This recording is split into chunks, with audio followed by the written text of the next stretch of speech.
Hey everyone, Drake back here again, aka Music Fan 108, and I'm here to do something different.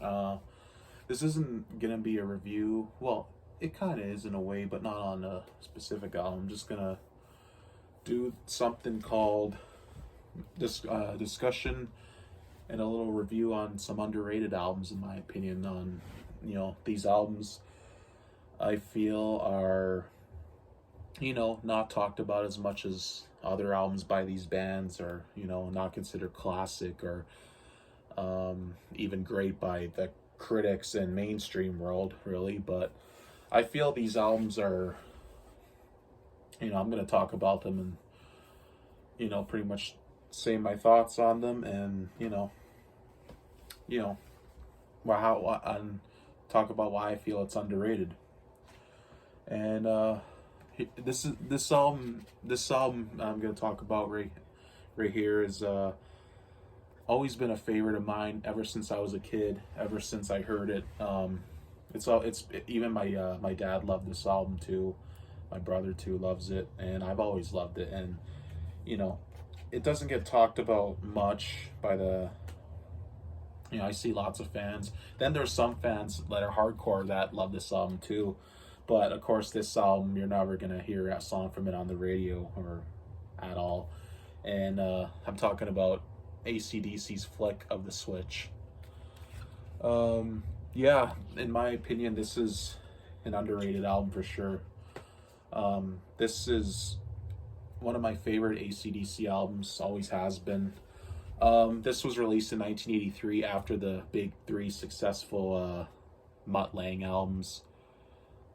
Highway to Hell, Back in Black, For Those About to Rock. Three successful albums with Mutt Lange. And with this album, AC/DC just decided to strip it down.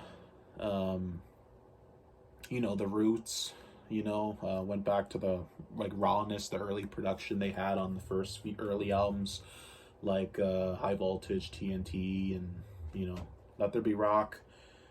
And it wasn't as really polished, but this is a great album. Like I said, it's not talked about as much. Like, if you listen to the radio, you'll never hear a song off this album played.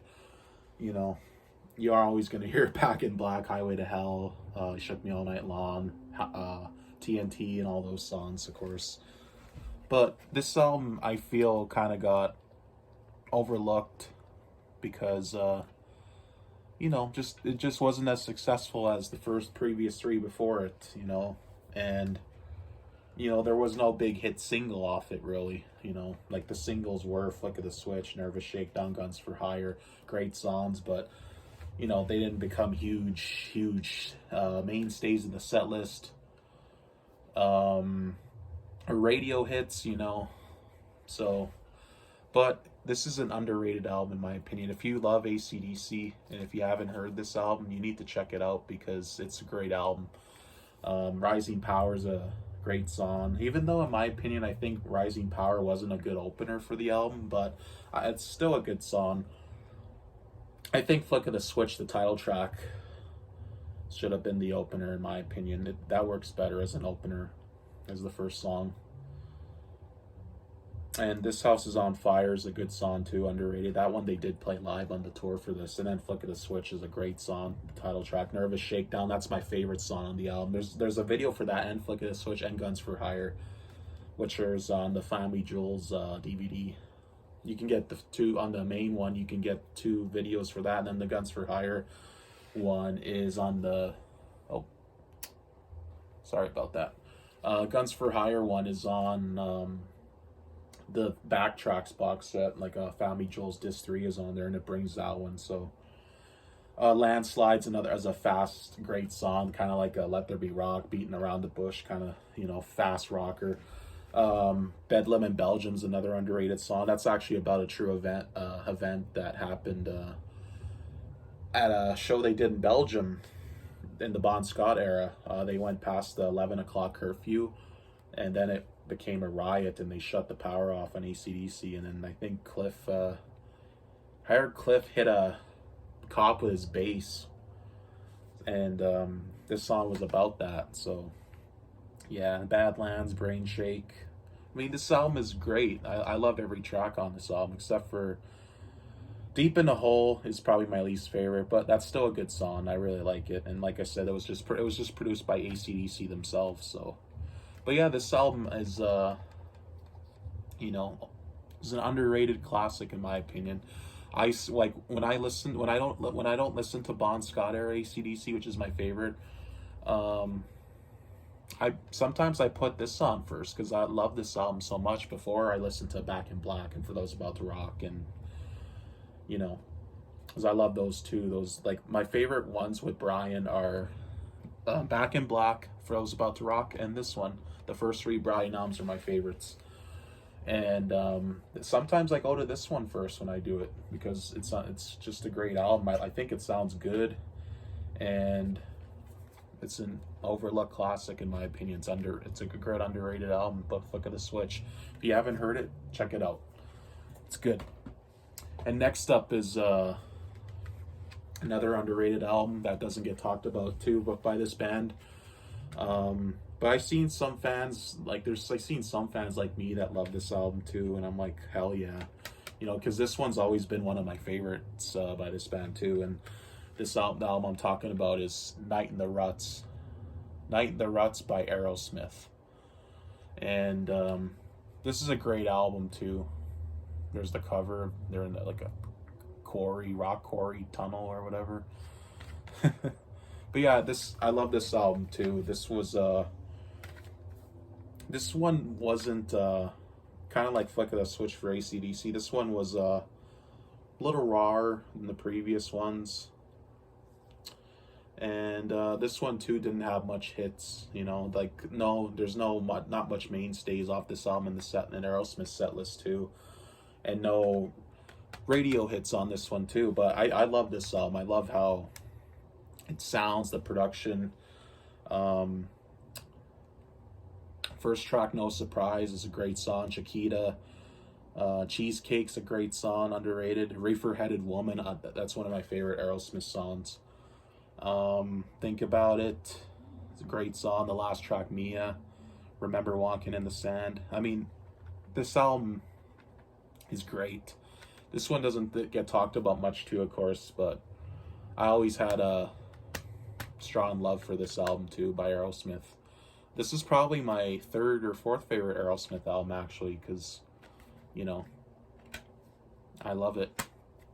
And this is one of the first Aerosmith albums I ever heard too, because before this I only heard and knew the first album, and then I knew Toys in the Attic, and then I heard this.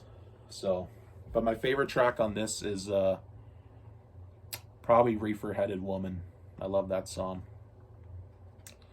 But yeah, this is another underrated classic in my opinion. If you haven't heard this album and you know Aerosmith, I highly recommend checking it out.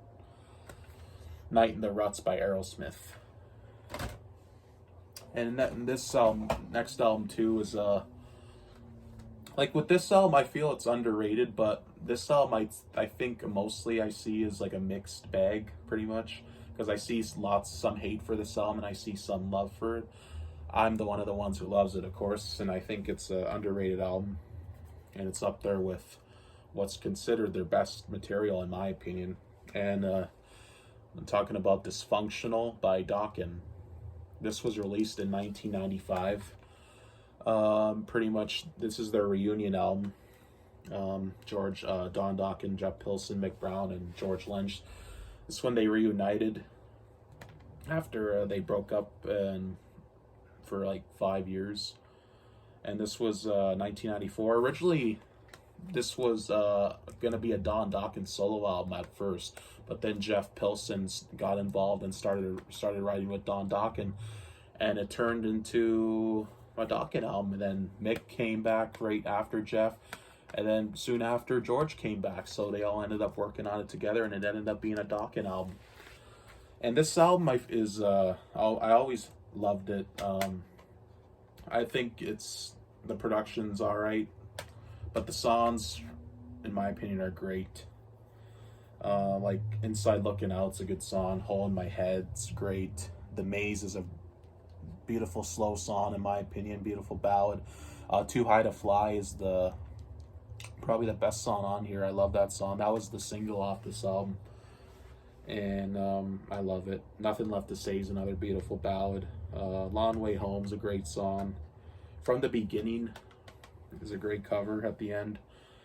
But yeah, like I was saying, like there's some love for this album and some hate. I'm one of the ones who love it. I think, of course, it's not better than albums like Tooth and Nail or Back for the Attack under Lock and Key, but I've always loved it. And if you haven't listened to this album in a while, or even if you don't have heard this album and don't like it, maybe go back and listen to it, because I think you'll probably find some good songs on it, because I think, it's good. The next album after this, in my opinion, Shadow Life, was horrible. Their worst album, but I thought this was a good one.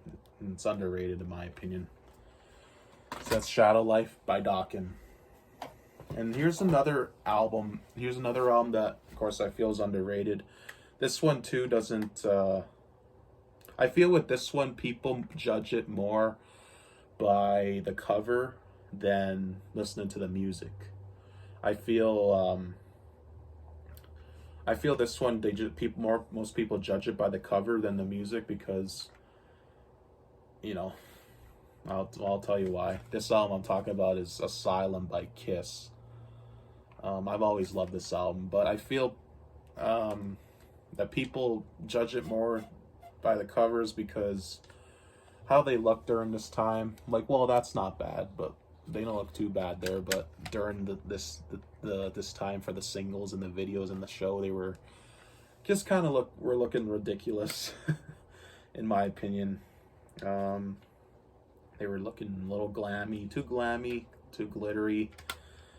But and some didn't like that, and then they wouldn't check out this album. But this album, in my opinion, is a good album. I've always loved it. It's Bruce Kulick's first album with Kiss after he joined them on Animalized tour. Well, at first he filled in for Mark St. John, but Mark St. John only did like 2.5 shows, and Mark St. John left the band officially, and then Bruce Kulick became the official guitarist in December of '84. So, and he finished the tour, and then, he was a member, and this was his first album. And this album, too, I love. I feel it's, like I said, underrated. Like, not a lot of Kiss fans talk about it as much. Of course, his albums like Destroyer, Love Gun, Creatures of the Night, and all that. But, it's a good album. It's kind of a overlooked gem in their career, I guess. But there's some classics came off this too, like Tears Are Falling was a mainstay in the set list for years, and All Night was a single. Who Wants to Be Lonely too had a video. But I think the first track, King of the Mountain, is one of the best Kiss songs ever. That's always been one of my favorites.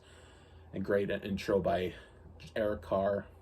Any Way You Slice It's a good song. Trial by Fire is a very underrated song, in my opinion. That's always been one of my favorite Gene songs. And that's actually my favorite song on this album, is Trial by Fire. And I'm Alive is a great, fast, heavy rocker.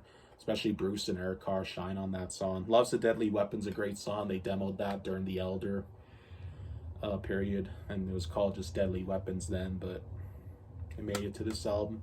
Secretly Cruel is a great song. If you look on YouTube, there's a video of a guy, and he's like, he makes Secretly Cruel in the 70s style Kiss, and it sounds pretty good. And it's called Double Virgo, Secretly Cruel. If you search that up, you can see the guy doing the song in a 70s style, and he's wearing Gene, Paul, Peter, and Ace makeup, and he's playing all the instruments, and it sounds awesome.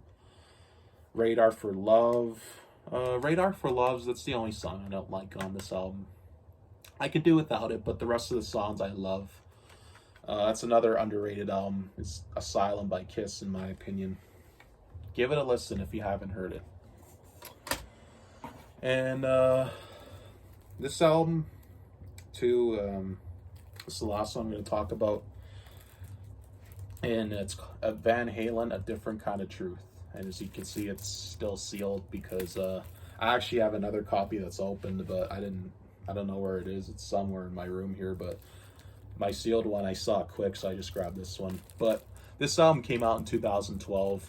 And it was Van Halen's first album in 14 years at the time, because their last album was Van Halen 3 from 1998. And this was their first album with David Lee Roth, back with David Lee Roth since 1984. Full studio album, because I know he did the 2 new tracks on that Best of Volume 1 from 96. But yeah, this was Wolfgang Van Halen's first album too, and only album, because it's their last as well.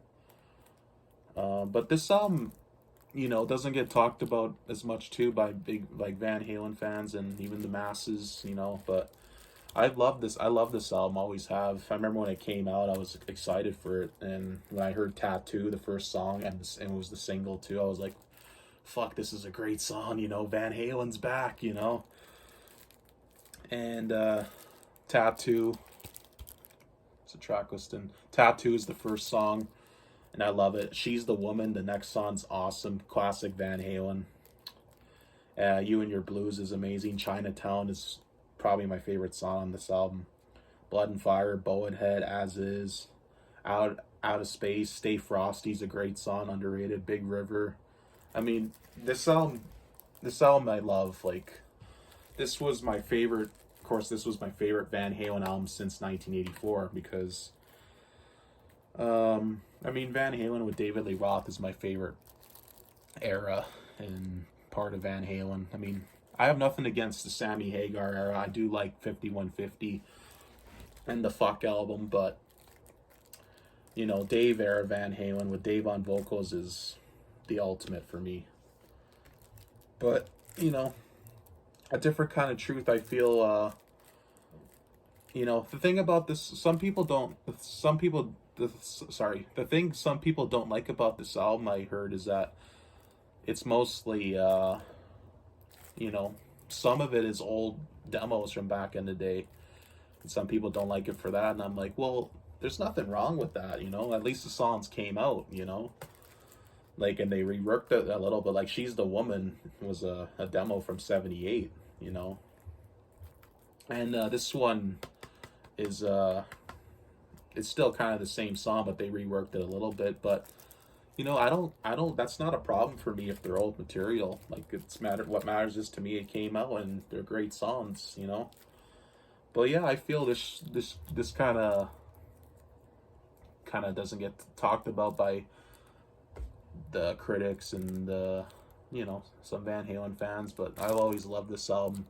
And even the cover I like, as I heard diss for the cover, but I think it's cool with the train there, and, you know, it's alright. It's not the worst cover, but I like it, you know.